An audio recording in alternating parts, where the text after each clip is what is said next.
Hi, I'm Chris Roberts. Ever since I saw Star Wars as a wide-eyed 8-year-old, I dreamt of being a hotshot pilot saving the galaxy or a lovable rogue making my way across the cosmos.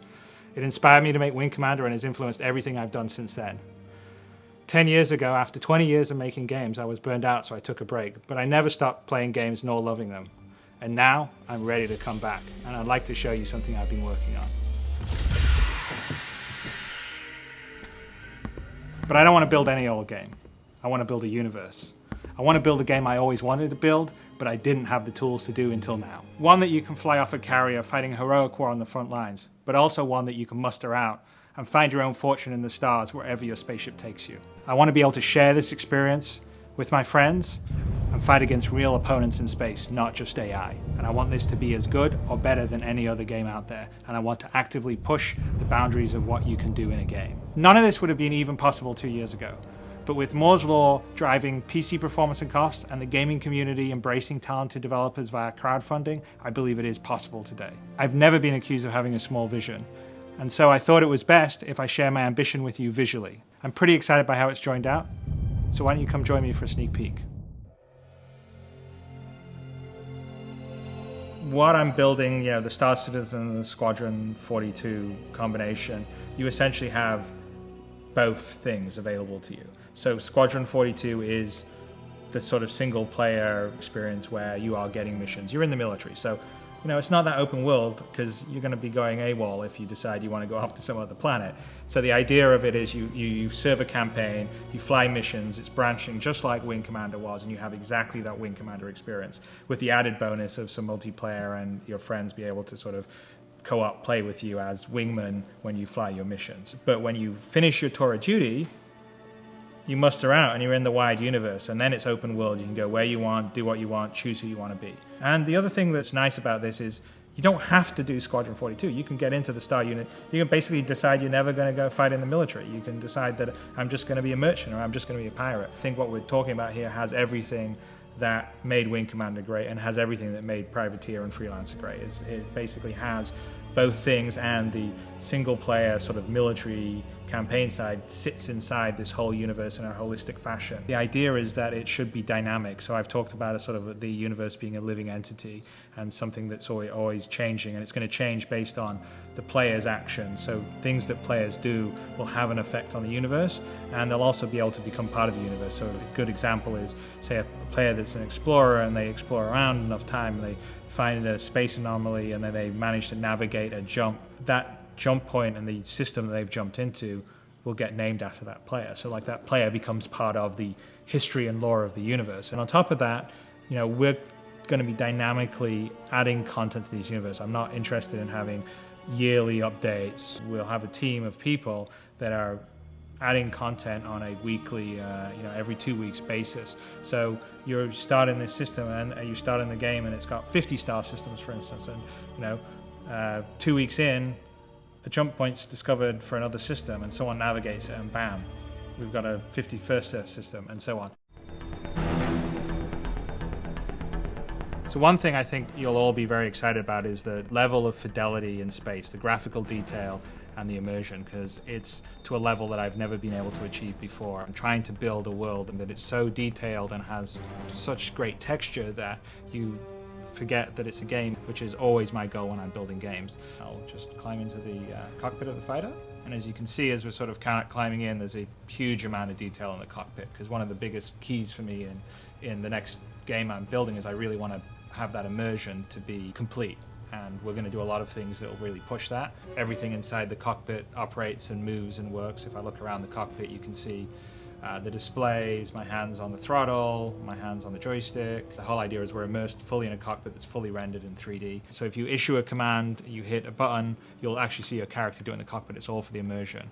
Well, I think immersion is really important for me because I think that you have to really visualize and create a very believable world. So that's one of the reasons why I always sort of really push the visual fidelity, is because I think that helps with the immersiveness. And the more immersive, the more connected you are to the experience. The more connected you are to the experience, I think the more fun the game itself will be. So an example of that is if we're looking around at our character, we can see that the character himself is about 100,000 faces, which is about 10 times the detail of most current day AAA games. There are about 10,000 faces or so, and so that just allows you to have a little extra detail.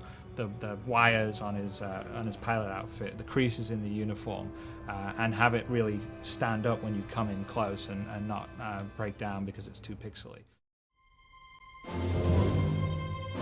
So I'm really excited about the physics, and they're going to be a strong part of the gameplay. So let me demonstrate some of the features of how the physics interacts with how you control. The ship itself is built and designed and simulated like a real ship. So there's 4 thrusters on the bottom, and there's 4 thrusters on the top, and then of course there's obviously the engine at the back. Most of the ships in this universe are going to fly very much like an F-35 would do. They're fly-by-wire, so they take your input as a pilot and crunch it into trajectories and vectors it needs to tell the various thrusters to achieve what you've asked it to do. So if I want to rotate, or I want to, say if I want to pitch, like I'm doing now, or I'm going to yaw, or I'm going to roll, it actually polls the thrusters themselves and says, how quickly can you rotate to the position I need you to deliver thrust, and how much thrust can you deliver? And the thrusters talk back to the flight computer and says, okay, I can get you there in 0.1 of a millisecond, and I give you this much thrust. The whole system is dynamically doing that every single frame and flying that way. It's really cool because what happens is a lot of unexpected or dynamic behavior happens by it. And then, for instance, if we're flying around in a dogfight, one of our thrusters gets damaged, it will affect our maneuverability. And it's not a matter of changing a script or data, it's actually all dynamically simulated in the system. Here's a really great example of the level of scale. I'm going to walk out this corridor and out onto the flight deck. And as you can see, it's huge. The carrier that's in the prototype level is about 1 kilometer in size. It's full of activity and spaceships and people. So one of the things that I'm the most excited by the technology we've been working on is the ability to scale. So we have detail for scale at a human level. So our character is about 1.8 meters in size. Then the same level of detail for a fighter craft that you'll fly, or a bigger craft, which say this fighter craft is 27 meters in size. I'm building a game in a universe that's essentially the universe in the game I would like to play. So it's for gamers like myself. So I wouldn't say that I'm a social, casual gamer that plays Farmville. I mean, I like sophisticated experiences. Well, I'm picking PC over console because PC was what I always used to do in the past, but more importantly, it's because PC is an open platform. PC is always constantly innovating. I really care about the PC. I really want to push the PC to the limit. I think it's a great game platform. I'm really actually quite sad and angry about the situation right now, where it sort of feels like, PC games and PC gamers don't get any respect. It's the medium that is the coolest and the most powerful, and that's really why I'm focused on PC. We're going to allow users to design some spaceships and build them and submit them, and if it passes the standards, then it can get sold in the ship dealers on certain planets, and maybe the person that built that spaceship will be earning money from other players that think that spaceship's cool and want to pay them for it. So one of the things that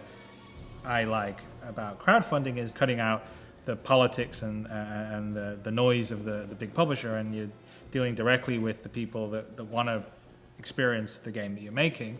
So one of my main goals whenever I make a game is to really immerse you in the world and universe.